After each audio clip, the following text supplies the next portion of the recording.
right, well, 7 o'clock, we'll call to order our Planning Commission meeting for Wednesday, February 8th, 2023. I'd like to welcome all of you. We'll excuse Commissioner Elmer this evening, and we would like to welcome our mayor as well. Our first or second agenda item is approval of the Planning Commission minutes from January 11th, 2023. Did we read all those? Everybody? Yeah. Somebody want a motion for that? I'll make that motion to approve our Planning Commission meetings for January 11th, 2023, as written. I second. I'm sorry. What's the actual verbiage there? All in favor? All in favor? Yep, Say aye. Aye. Ayes have it. All right, agenda item number 3, discussion action to recommend to grant approval for the conditional use permit for the proposed public works Recording in facility progress. located at approximately 1750 North and 750 West. Do you have stuff for that? Yes, I'd be happy to present the staff report for the conditional use permit. I'll go ahead and pull up the conditional use permit staff report. So the summary is a conditional use permit is required for the building of a public service building on the property owned by the city over on 750 West at approximately 1750 North, 750 West. The total acreage of the city-owned property is 12.6 acres, and the Public Works facility will develop approximately 3 acres of this property, the total property. The background on this is, you're all aware of the City Council's approval of the sale of our current Public Works location over on Washington Boulevard. The intent of selling that property was for the developer to be able to line up street connection across Washington Boulevard with Lockwood in Ogden. And on May 24th, the City Council adopted a resolution authorizing the issuance of sales tax bonds, revenue bonds. And on the 14th of June, the City Council awarded a bid to Blaylock and Associates for the architectural services they've been providing over the last 7 months. The city staff has been meeting on a regular basis with the architectural firm to identify and mitigate issues as we go along the development process. In addition to that, in November, we brought on board a construction manager general contractor, CERC, who has brought in their knowledge and their assessment of the project so we can get a good idea of what the costs associated with what we're developing. Please excuse me as I just cancel this. It's too much of a distraction for us tonight. We will try our best to finish that another night.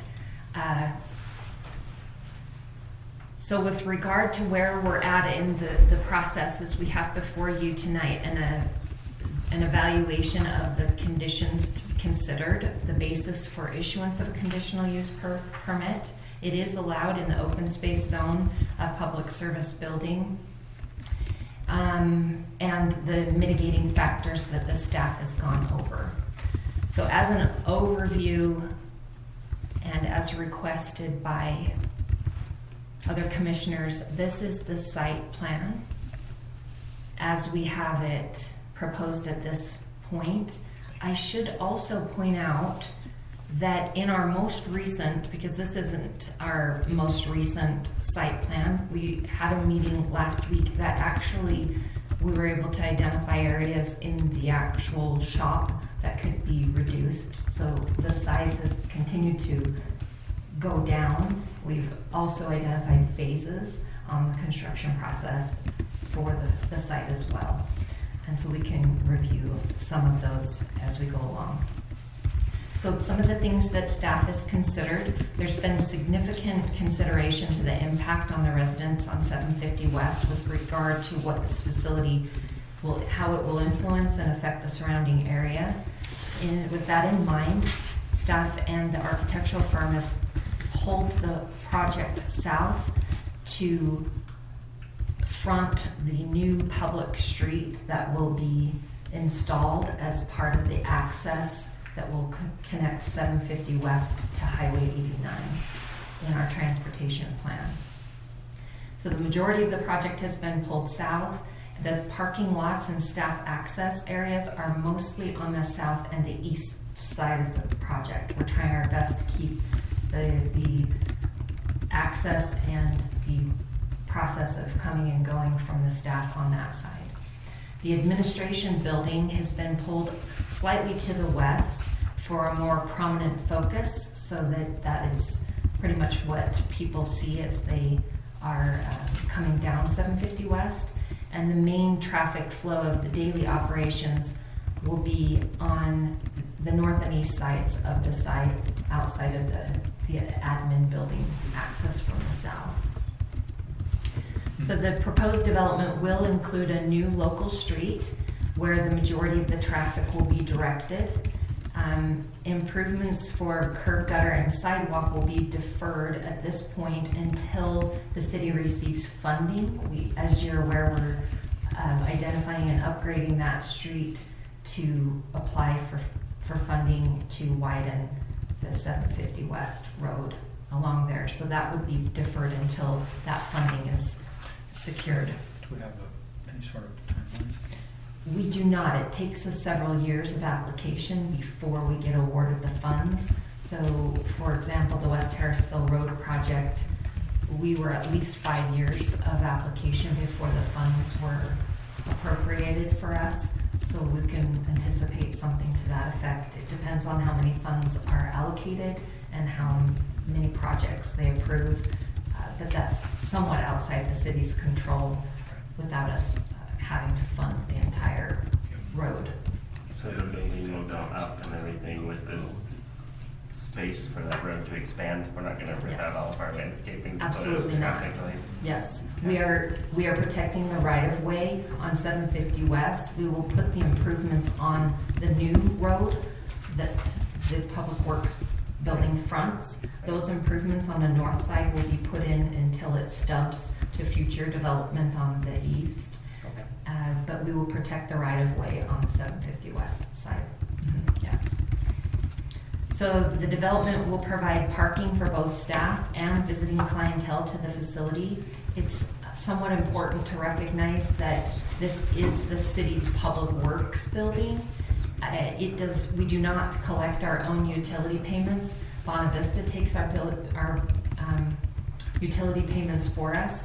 So we don't anticipate a large influx of residents or people visiting clientele. The most we anticipate is if a pre-construction meeting is being held in their conference room or vendors are on site. That's the type of visiting clientele we anticipate, because it won't be the main city hall, which we would anticipate having a lot more visiting. The majority of the peak land use hours creating traffic will be during weekdays from 6:30 a.m. to 4 p.m., with exception to obviously emergency response incidents that the city will have to, and snow removal requirements. This is an added benefit for immediate services to be provided to those residents on 750 West, as our resources will be readily available to provide those services to that community.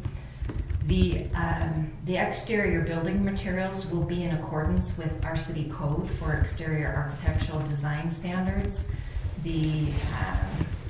We've talked about several different, help me Dugan with the word terminology. Cladding. Cladding for the exterior of the building. And a lot of those will be cost driven as far as what the costs associated with how to implement those on the building. And that's where the construction manager's influence is going to help us as we move through our process. They'll be able to identify what those associated costs are. that the standards themselves will meet our municipal code.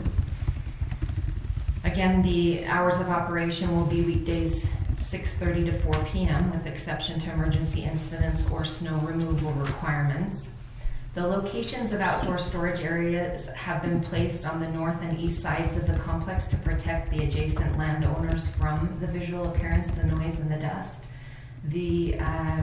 There was public comment received before regarding storage of outside equipment that the city may have. We are identifying this storage shop area on the east side as phase 2 of our development. So any outdoor storage at this time would be kept in this location, which would be fairly screened. And then ultimately, the equipment will be stored indoors or under a shelter once we're able to move into that phase 2. Exterior lighting and signage will also be in accordance with our municipal code. And there have been identified on the staff memo and under the direction of the architectural firm, they have considered low light, low to the ground lighting, or other light products that will mitigate light pollution coming from the facility. Light coming from above It will and be, yes, and we are committed to keeping the light on the site and not letting that light pollution be out and exposing the neighboring properties. And we are actually considering this as an opportunity to set a standard for what the expectation is for future growth and development in those types of considerations. So the proposed use is in line with the commercial zoning, which is adjacent to the east, and it's consistent with the general plan for our transportation plan to connect 750 West with Highway 89. The location does not have any prior or existing unresolved violations of the municipal code, and the plan is consistent with, again, the transportation map. This proposed project will include a stormwater pollution prevention plan, the SWIP, with appropriate on-site stormwater detention, and it does not include services that would produce any air pollutants. So where will that stormwater area be? The stormwater drainage. detention, I'll let Justin speak to that. As right now constituted, it will probably be in the detention areas, will be in some of the landscaped areas for temporary until we actually are able to excavate something more permanent for the entirety of the structure, for the entirety of the facility, such as a dual irrigation. So where on that picture? So Where will that? possibly in these areas right here in rock beds with trees also in them. So it would be, this would not be sodded, it would be rock and a detention basin type area. Nice. So when we eventually get around to building the city offices and stuff like that, that will have its own retention basin? Yeah, we will look at that time to somewhere, depending on how this, again, when we first, the whole thing has changed. When we had an irrigation pond up here, and that's It's still there, Jenny. Is it? Scroll. okay, yeah. So there is going to be an irrigation pond at some point, and we would like to actually use that as a dual pond for irrigation and detention for our stormwater. So is this site going to be graded such that you flood the rest of the city property as it goes towards that pond? Not necessarily with the way the engineering of the piping is, because the piping's underground, we can change the elevations to then, even though if the ground's running this way, so the ground kind of runs from 89 to 750, we can change the elevation of the piping underground to actually run in to the pond. and then with the catch basins, collect whatever water is created off of these hard surface roads and go back into that pond. Are you talking about the pond that's coming from, the water run from the old golf course property to that pond? No, that has been abandoned. So there is no longer, the golf course ponds on 89 no longer have water in them. Okay. If you drive by, you'll see that one, it's been abandoned. So there's now no water coming across. Is there any storm water comes from the highway, from 89? The highway is caught by the UDOT system, and UDOT has ponds along 89. So no, we won't collect any 89 water, except for maybe if it just kind of funnels down into this road a little bit, and then we'll have collection boxes. Again, working with this developer to then collect it, but that's, again, at a much later date down the road. We're just really focusing on this little footprint and this very minor bit of asphalt, the road right here, and this minor bit of asphalt around our yard to collect. Is that Now, gonna be which we sufficient can do. detention then? What's Is that that? gonna be a sufficient amount of space in For those trees? detention, yes, Okay. due to the asphalt beds. And that'll be all done through Jones and Associates Engineering. And then there is stormwater out on 750 that we can detain it and then release it into the stormwater on 750 that flows back into the western irrigation canal. So in your opinion then, knowing what Jenny was talking about, making a smaller footprint, is that gonna be big enough to meet our needs moving forward to the future? The smaller footprint, yes, with the idea that there's additional room for expansion in the future. Okay. Right. We've drawn that out. And again, for the time being, the shop, I sent Jenny some pictures today, just to kind of give you guys a rough guess of what we're dealing with right now currently for shop size. So you guys have an idea of how, Comparison? comparison of what it changes to. Sorry, kicked me out.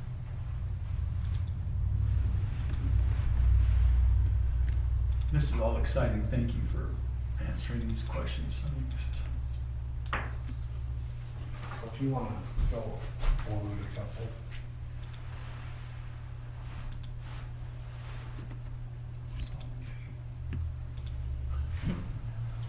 It's slow to respond. Sorry. These are our current bays right here. Yes, these are our current bays that we're working to. It'll be so nice to have a new facility, won't it? All high-tech equipment. Which one did you So like? go to 982, I believe. This So one? if you can see, right now, currently we're in a single building with three bays. There's no way to get to the backside, no doors on the backside, they're not complete pull-through. There's one-way access in and out. If there was a major crash, Isn't that first bay or service bay This- in that building? this bay is our offices. So this portion with the man door is our offices, and then we have 3 service bays. With our Don't you have a lift. grease pit in that first one? In this very last one, Oh. there's a grease pit and a hoist in the same pit, in the same bay. If you go back, as I was explaining, the one entrance, If there's an accident. Sorry, did I? if there's an accident on Washington Boulevard, we can't get in and out. No, you're selling. We're totally dependent, built to the, very much like I explained to you guys, we had some vandalism take place this last week because that's all the place I have to park my trucks is, yes, I'm glad that they're under some sort of cover, but they have zero protection. I mean, they came in and cut the chain link fence in the back corner of our property, and we had no idea until later, 3 days later, that we found it, and then found that 2 of our plow trucks, right in the middle of a snowstorm, the catalytic converters had been cut out. I mean, just the whole area, the whole, everything of it, it just, we need to do what's best for this city, and what's best for the city is a new building and better protection to Do you have help it. cameras? Did you have cameras? We do not. Are we putting them in the We new one? are putting them in the new one. We are trying to go through some Wi-Fi cameras. The problem with the building as it currently sits is we only have CenturyLink internet and no other internet. And even last weekend, it was down. So even had we had the Wi-Fi cameras, we would have missed out. So, but we are looking to try to do things to mitigate, the theft. But again, it's been a great shop and it's served its purpose, but the city's outgrown it, we've outgrown it, and we need to better help our residents and better serve our residents a better facility. So what is on the north and the south side of that? Are there homes or anything? I forget. This building? Mm-hmm. So right next to us is the dance studio on the north side. On the south side, there is a residential property. Have we had any complaints from either of those? No. Based on our working? Okay. No, we're very, very much, very quiet, in and out. We keep a clean site. Right now is probably the dirtiest that we've got a little bit of salt scattered out, but that's because we had a storm on Monday morning. So we're really good about keeping our site swept. We have a skid steer with a sweeper attachment, and then we have the big sweeper truck. And that's, the big sweeper truck's always parked inside. Same with the skid steer and another truck. So, Well, that's good. It says a lot if you're not getting any complaints from Yeah. the people that live close to it already. Knowing that what we're proposing is gonna be a whole lot better than this. Yes. Even, yeah. You think about all this theft we've been having around. If you're familiar with Darren Bedow's RV down on I-15, they cut the fence on the freeway side and went in there and stole our catalytic converters out of the equipment there on Yeah. 3 motorhomes. So, and they just stopped alongside the freeway, cut the fence and went in there. So I don't know how we're gonna eliminate that other than. Well, if they're parked indoors, like. Yeah. well, and that's our hope is with being able to do this, we can start, phase 2 shortly after phase 1's done, and we can park everything indoors. So phase 1 includes the building, it's the actual, The shop. the shop, thank you, So, that's the word I so the kept. avenue building right here, Mhm. and then the shop, and the salt and sand storage, and the truck wash. So this, oh, sorry, my mouse is This on. entirety, phase 2 would just be the fuel island and this extra storage shop. Okay, thank And you. possibly finishing off the second level of the avenue building. Okay, thanks. That's great. I just wanted to make sure I had that correct, so thank you. And one other quick question, Justin, with regards to his question with the current building, due east of the current Public Works building, across Washington Boulevard, is that residential over there? Yeah, it's residential. Has there ever been any concerns or comments about headlights or No. anything like that? No, it, like Jenny says, it kind of lines up with a Lockwood Drive. Mhm. It's a little bit offset, so there is a home that we do, but I mean, Nothing, no. they're so used to the Washington, Yeah, that makes sense. traffic and whatnot. Again, I mean, and back in this area, I know for a fact we'll make minimal noise compared to like the railroad tracks that are right Right. there also, so.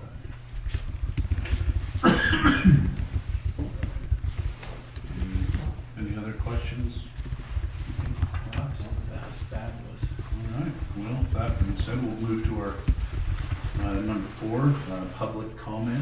should probably make a motion. on Yeah, this let's- first. Or do we, Let's finish it off. oh, Yeah, do let's we finish do that. before the motor, before the, Yes. okay, okay.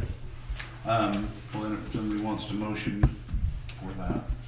I'll make a motion to grant approval for the conditional use permit for the public works facility located at approximately 1750 north, 750 west. With the conditions that we follow the mitigations in the staff memo. I'll second that. All in favor? Aye. Opposed? All right. Now we'll go to the public comments for our agenda. Public comments, you can state your name and address, and please keep it to a maximum of 3 minutes.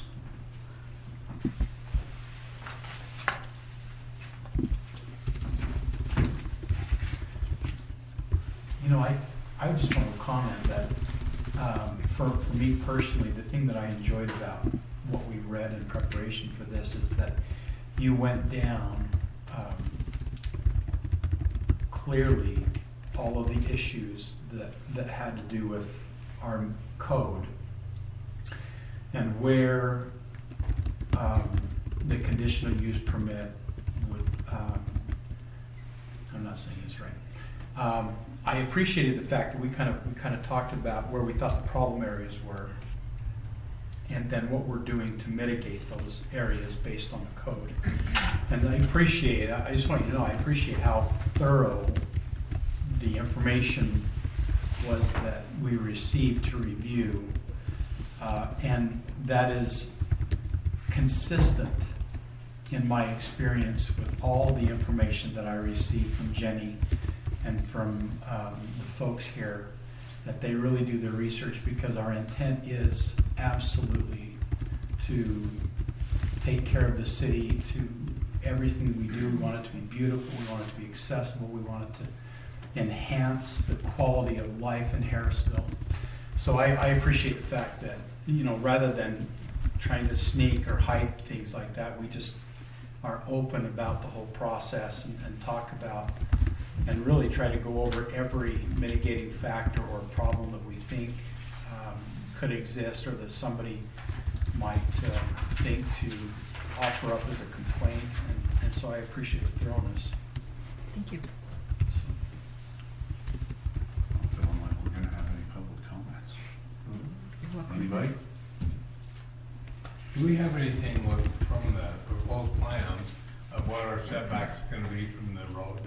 Do you want to move into commission staff Yeah, follow-up let's- before yeah. we're We can do still in that. the public comment? I can wait till that happens. Do I need a motion to close public comment, or we just? You can close Oh, it. wait a minute. Blaine Barrow, I live on 750 across the street from your proposed plan here.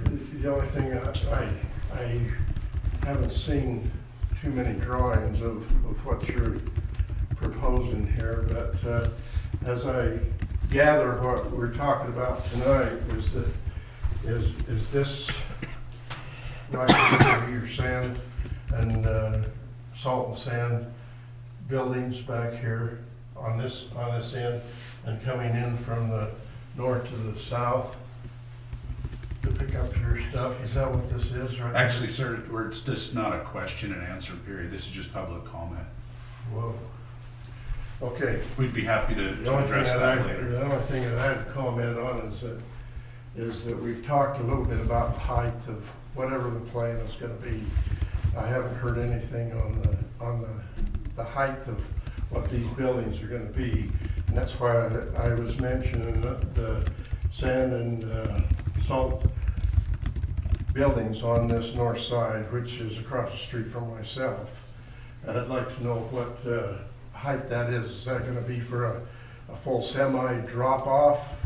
That means it's gonna be over 30 feet or 40 feet high on this buildings here. The other buildings are probably not gonna be very high because they're gonna be regular office buildings, I would suppose.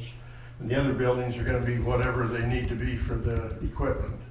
But the other ones on the north end I don't know what the height is gonna be, and if I can't ask that question, I disagree with all of these comments and stuff that we can't ask you questions pertaining to the project, which is vital to you okaying this project. But you guys can ask the questions, I guess. But that's my only question. The other question I have is that, as I talked to Greg a little bit, if we had any access to the highway through those two private pieces of ground, has that been negotiated? I can't ask you that question either, but is that already gone through that that's gonna happen? Or we're gonna run into some real snarls getting through to the highway, because all of the traffic needs to go to the highway, because most of the things that the public department gonna do is gonna be on the east side of the highway. The west side has got 750 and a couple of little spots that they're gonna work on, which it's minimal, but most of the work is gonna be on the east side. So this road that they're proposing from the highway to 750 is gonna be an open thing. And I've never heard anything about, yes, we've got permission to do that, or we're gonna have some snarls to get through it. Sir, we're a little over 3 minutes now, but it's something with your questions. I'm sure he could come down at a time and talk to the city at a different time. It's just not during the public comment section. Okay. But thank you, man. I appreciate you.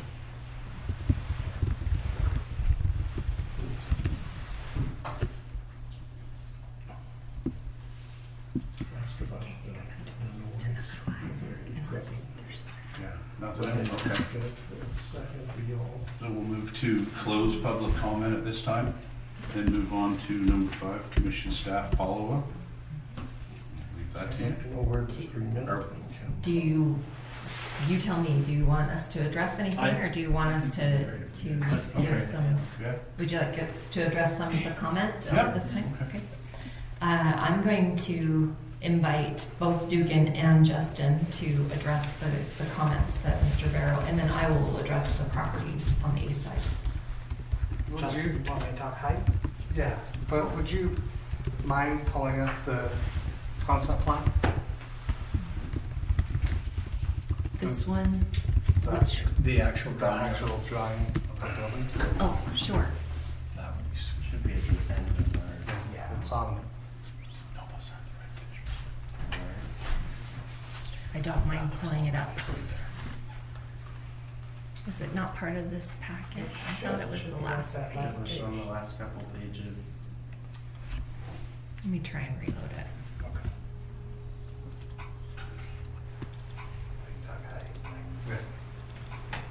We appreciate your comments, by the way. Thank you.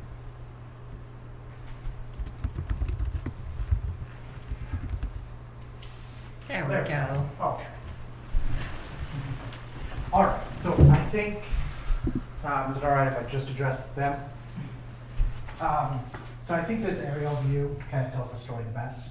We're very much a kind of the form follows function.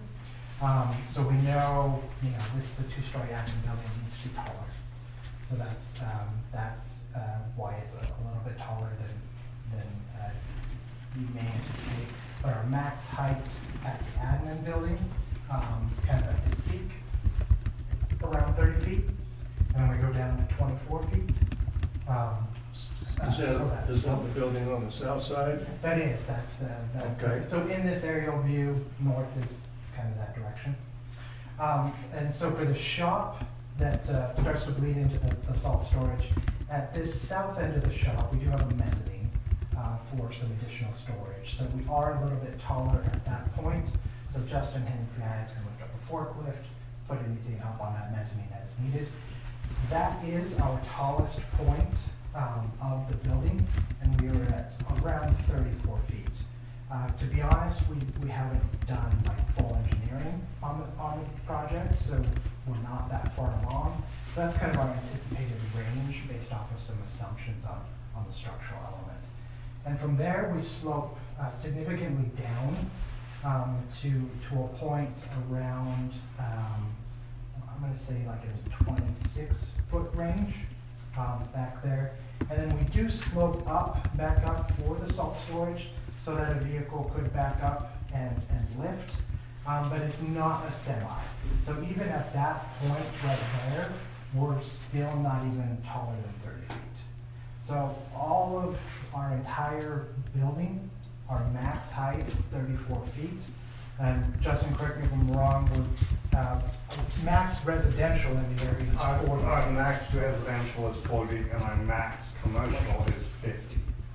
Yeah. We could go to 50 feet. We could. We could, but we have no need. No. We would be overbuilding, and that's just not what we're gonna do. Does that make sense? Well, yeah. Okay. On heights anyways. So yeah, as we said, we again, Jenny, myself, Matt Robertson, our city engineer, we can't have these guys design something that's outside the specs of our code ourselves. So we've been very diligent on any time we have a question, comment.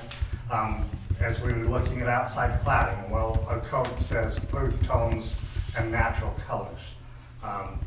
Kind of the darker gray is what we're hoping is going to be a slate finish. So a slate rock finish. A real slate, Yes. not a fake. Yeah, a real slate rock finish with the gray being kind of a concrete gray earth tone cladding on the main building. Everything that we've gone over in our commercial code, this very well fits within all those parameters. Oh, and right now we don't have the actual physical setbacks because we haven't gone out and surveyed the site. But from the edge of road to the building, the closest point of this building, this black building, I think we have almost 100 feet. Because this concrete right here is 50 feet, plus you add all that extra space. So you're gonna go around the building this way and not have a full pull through on both sides. You're No, gonna- there is a full pull-through on both sides. Okay, so there's a road. So there's 50 feet right here, but that road dead ends, it horseshoes around. So it's a horseshoe, not Yeah. not a full all the way around. Yes. And to the question as to whether the city has acquired the property, we have been in communication with the owner of those. It's the same owner that owns both of those private properties to the east side, and they have given the city indication that they intend to be able to participate in our project as far as getting connection to their property. They are the owners of HHI, and they have interest in being able to, that northern piece of their property, because of the canal, has made it fairly unusable and not available to them.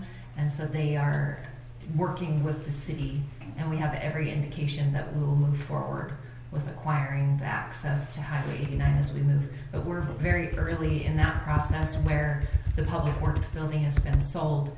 We don't have the luxury of waiting. We've got to move forward on this project because of our timeline. But we do have definitely more than in good faith that they are interested in participating in our project. And we have some other elements that we don't necessarily want to speak to at this point because it's too preliminary for that.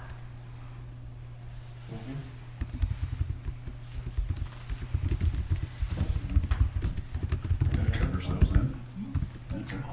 I did have one other follow-up. We do have a bit of good news that is breaking this afternoon. We had a meeting with UDOT and received our permit for Ben Lomond Phase 2A access to Highway 89. And so we're really excited. You're the first that we've been able to inform outside of the developer. But we called a meeting with UDOT this afternoon, and all 4 cities on the corridor agreement were there, and we were able to get their commitment that it was, we're able to relocate that. So I did want to share How that. soon do they break ground? Well, we'll have to get, this is breaking news, so we don't have a timeline yet from them, but they were being held up from having any type of pre-construction or anything like that until they receive this permit. So we anticipate with the construction season right around the corner that they'll be breaking ground as soon as we can. Yes. That's so exciting. That's exciting. That's awesome. That's been a major hold up to the project. Yes. Yes, so I thought I'd share that with you, and then I'll let you discuss anything else. You have questions for staff, and then we do have our training. Yeah, I just have a question. So really, it's just that little corner right there. Yes, right there. This, That we don't own, but we own east of that along the highway? no, Right there. these two are private Okay, parcels. so we don't own either of those. Okay. But the same property owner owns both of Both of these. those. Mhm. Okay. So our intent would be to buy both of those. We are only, yes, we're only interested in acquiring the public right-of-way that we need to access the highway. We would allow the developer to develop. This parcel here to the east has been rezoned commercial. Right. And they have applied an application for a manufacturing zone for that we've tabled. When we met with them last, they're going back with their team to decide what they want to move forward with before they come back to the planning commission with that. But the city's interest is the road access. Just Okay. right. All right. That's all we think. So where is the pond located on here? Do you have any idea? The existing pond is down in the south of where the road is. Okay. That gives me a better idea of where it will come along.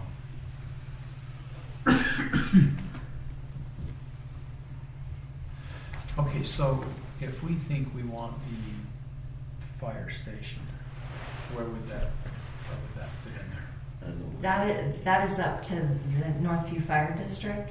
We've put them in contact with the property owner. We've given both of them their contact.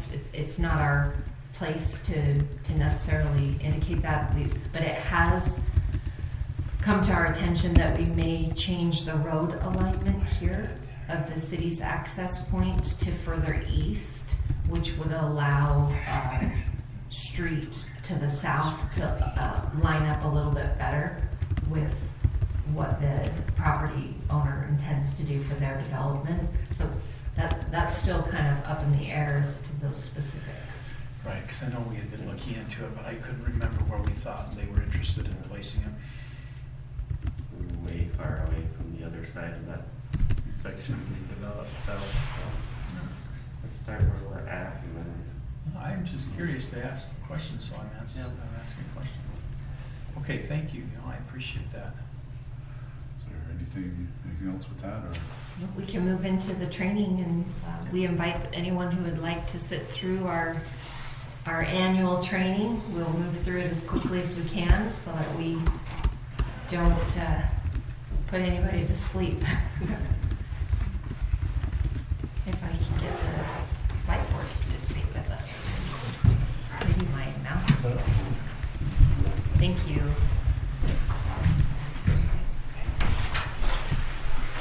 You need some training. Huh? You need some training. Okay, so we're gonna roll into this, and I'm gonna speak really quickly, so interrupt me if you have questions, okay? So, the first portion will go into the Open and Public Meetings Act, which includes a declaration of what a public policy is. The legislator finds and declares that the state, its agencies, and political subdivisions exist to aid in conducting the people's business. So it's the intent of the legislator that the state, its agencies, and its political subdivisions take our actions openly and conduct our deliberations openly. What is defined as a meeting? Under state code, a meeting means the convening of a public body or a specified body with a quorum present. So it includes a workshop or an executive session, whether in person or by means of electronic communication for the purpose of discussing, reviewing comments from the public about or acting upon a matter over which the public body or specific body has jurisdiction or advisory power.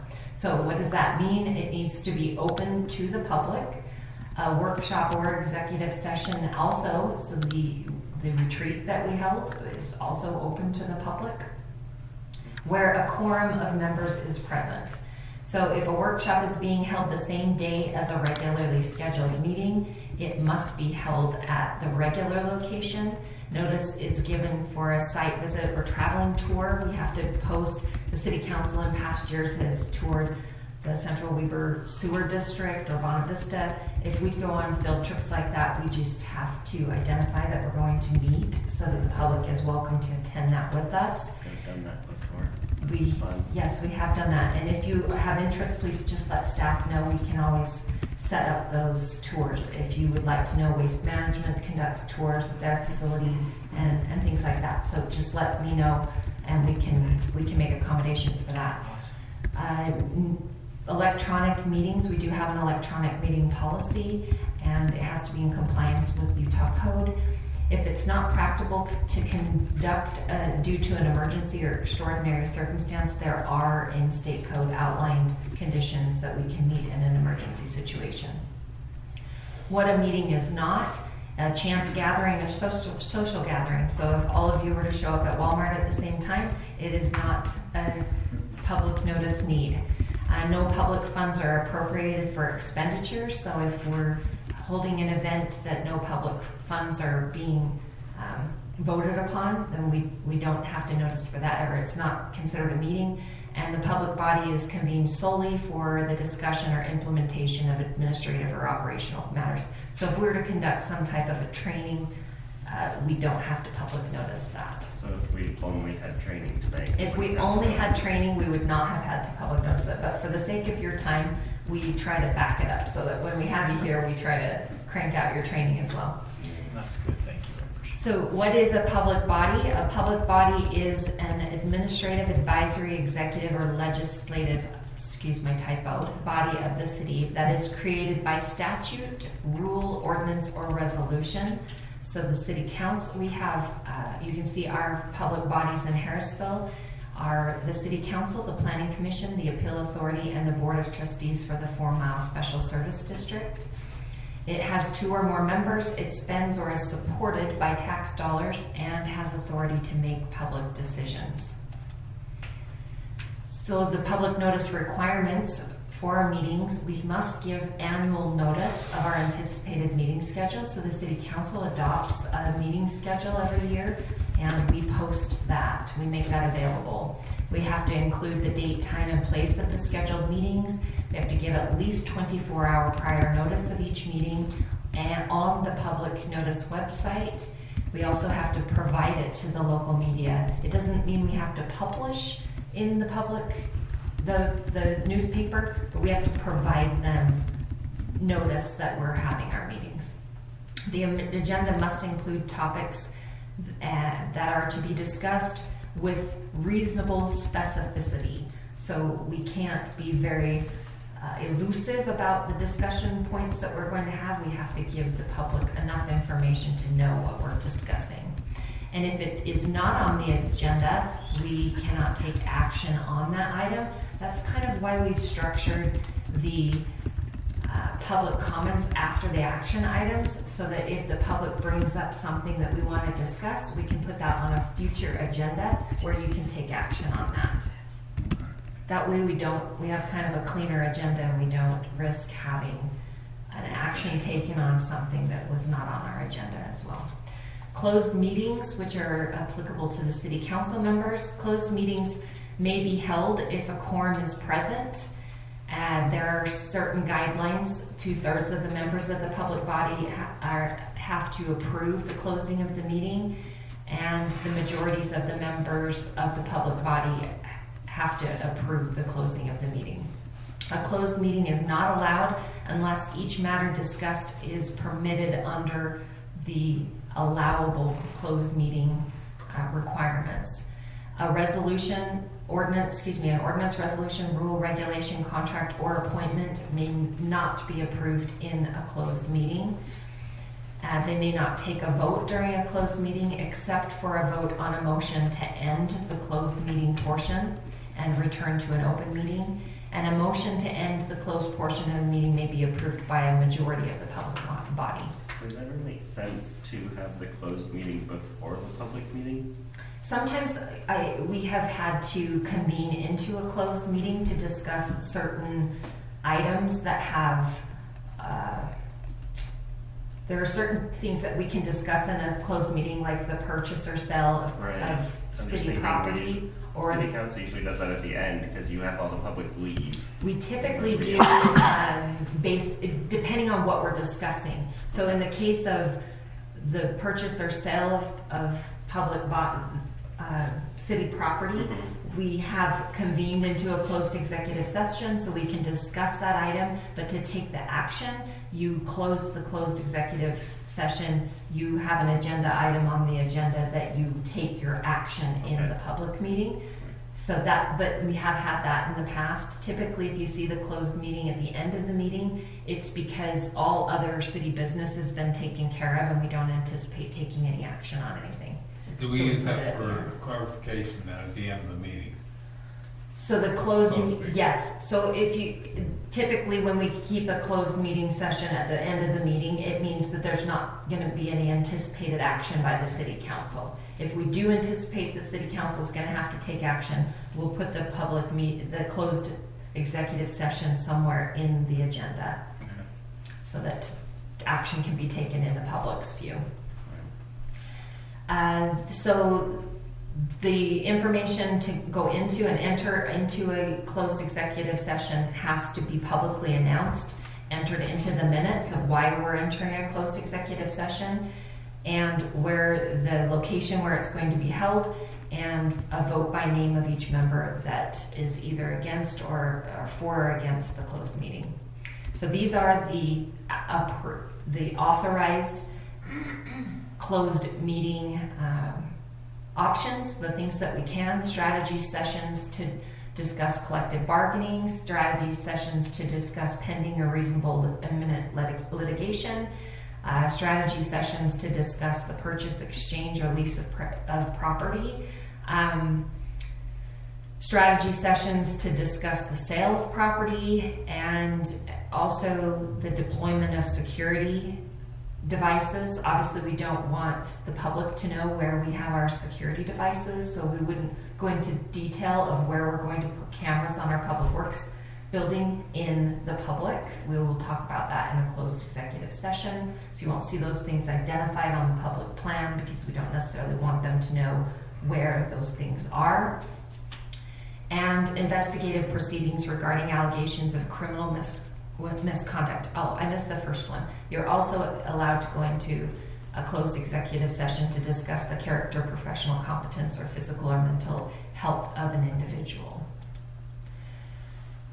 So written minutes are required to be kept of all meetings, open meetings. They must include the date, time, and place of the meeting, the names of the members present and absent, the substance of the meeting, including a summary of comments, a record by individual member. That's actually a new thing the legislators changed. We now have to record the individual vote by each member of the public body. So you'll see in the minutes, it doesn't typically say Voting was unanimous. voting is unanimous. We will do a different acknowledgement that everyone said the same. And on the city council minutes, we typically list out each council member and what their vote was. The name of each person who is not a member of the public body, and after being recognized by the presiding member, provided comments. So during our public comments, as Chair Shakespeare asked, we asked them to identify themselves for the public record so that we know who it was that was identified as speaking during the meeting. The substance and brief of the testimony or comments and any other information that is a record of the proceedings of the meeting that a member requests. So if you were to say, I would like this on record, we would make sure that that is in the minutes. The city shall make minutes available to the public within 30 days after holding the open meeting. Within 3 business days after the approval of the written minutes, we must post them and have them available, and any materials that we used at the meeting must be also available. Make the approved minutes and public materials available at City Hall and also on the public notice website. And the written minutes or the recording of an open meeting are required to be retained permanently. We typically retain the written minutes as our permanent record, but as time is evolving, as you saw tonight, we're trying to get our meetings live streamed for people to make it easier for people to participate in our meetings. The recording of an open meeting must be a complete and unedited record of all of the open portions of the meeting. So from the time the meeting is called to the time that you adjourn, all of that has to be captured. And they must be properly labeled, identified with the date, time, and place of the meeting, and all or any part of an open meeting may be independently recorded by any person in attendance, so long as they don't interfere with our ability to conduct the meeting. And within 3 business days after holding an open meeting, we have to make that audio recording available for public listening if somebody requests that of us. So this does not prohibit the removal of any person from a meeting if the person is disruptive and is acting disorderly. We can ask them to leave. Any final action taken is voidable by a court under those statutes that are listed.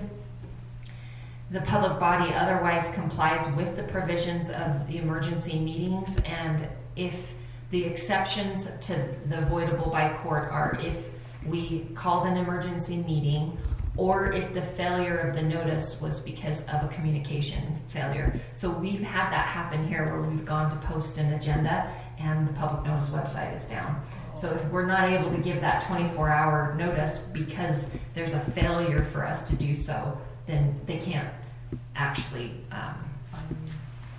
they can't file litigation against the city for that. A suit must be filed within 90 days of the action that was taken if they do find that we didn't public notice properly, or except if the final action is related to the issuance of bonds, notes, or other evidences for indebtedness, then it has to be filed within 30 days. The enforcement is by the Attorney General and the County Attorney's Office. And they can sue to compel compliance, to determine the applicability to discussions or decisions, and the court may reward attorney's fees and costs to a successful plaintiff. So we want to avoid that, obviously, right?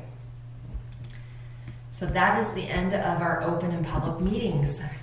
We have our non-discrimination, which we will move right into unless somebody needs a breather.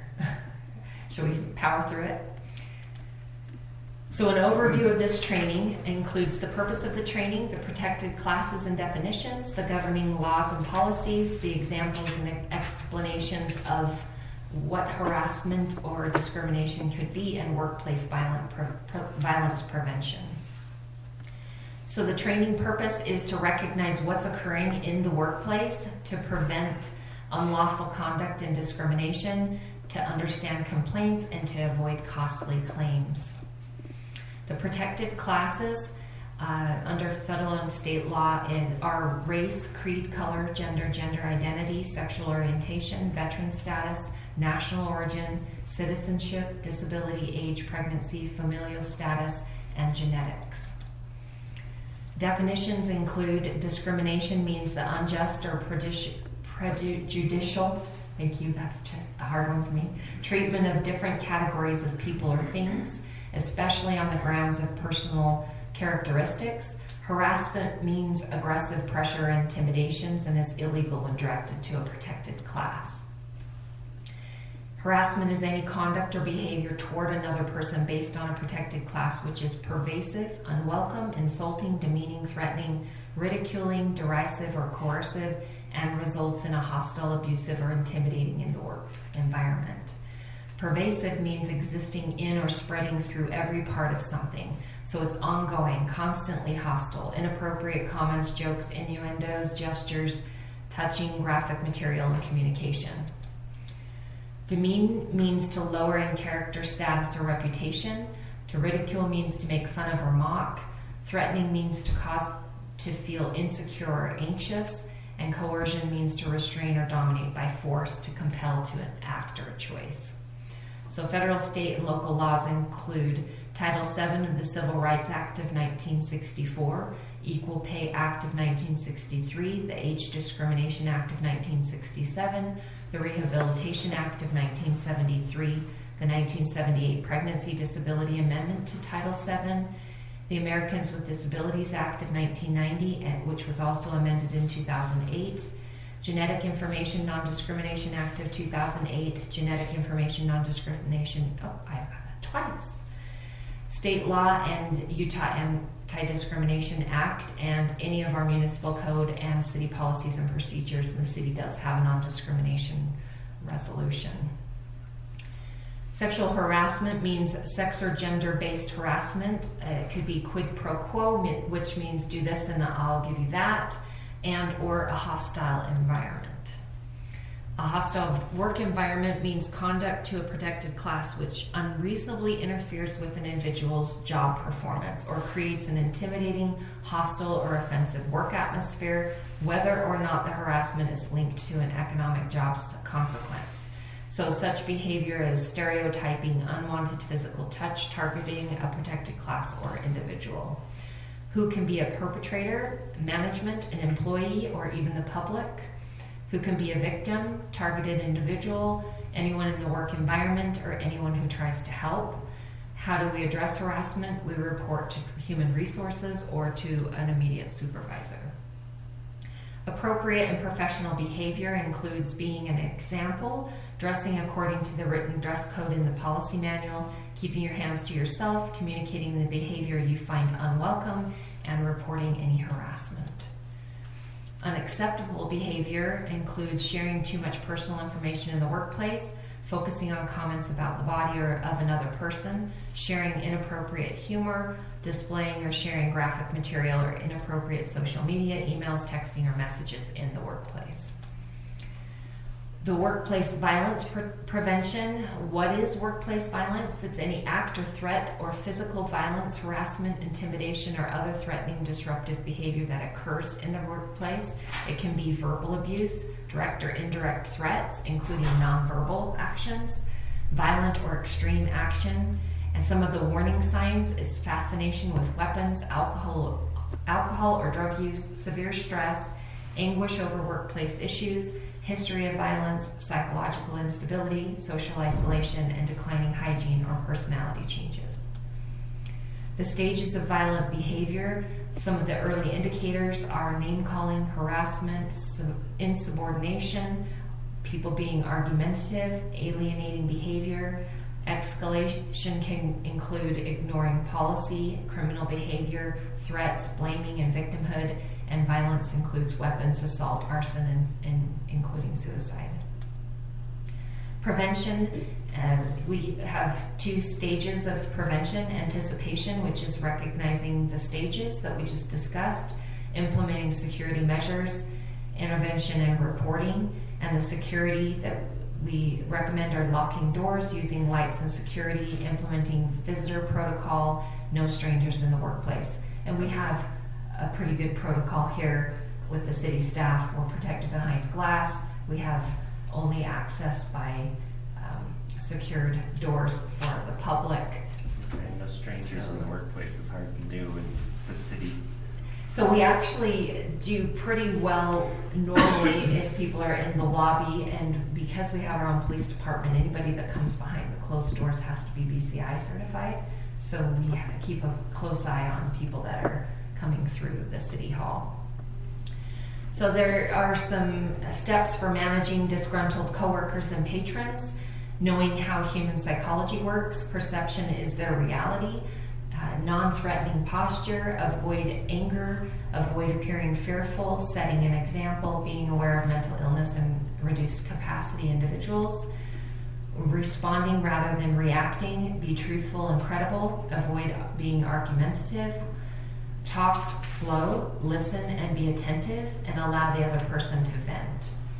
Finding solutions includes encouraging suggestions and solutions, helping correct wrong behavior, following through with communication, looking for win-win resolutions, being fair and reasonable, avoiding solutions that can be construed as vengeful, and facing threats head-on. Keep calm, warn others if necessary, have an escape plan, call for help, and get counseling if necessary.